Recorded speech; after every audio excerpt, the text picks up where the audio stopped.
Hozir aeroportdan mana shu mostgacha kelyapman. 3 kilometrcha 1 metr yurib kelyapmiz hali.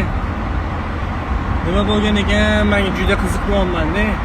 Shu yerda yarim soat vaqtim ketdi-yu baribir. Yarim soat meni umrimda baribir. Kelyapman, ikkita mashina. Bittasi Lida, bittasi Gentramida bilmayman. Qonni katta qonnini qashib turibdi. Voy, onasi ham qolmadi, ichimda hamma narsa so'kdim-da, xullas. Nahot kallayli ishlamaydi, mayli nima bo'lgan taqdirda ham. Gayi chaqirasizlarmi, boshqa narsa qilasizlarmi, odamlarning umriga achininglar, odamlarning umri vaqti ketyapti shu narsaga. U vaqt umri Xudo bergan. Sani qonning semiz bo'lsa, hamma narsani ovqatlarni sen yeyotgan bo'lsang, o'zi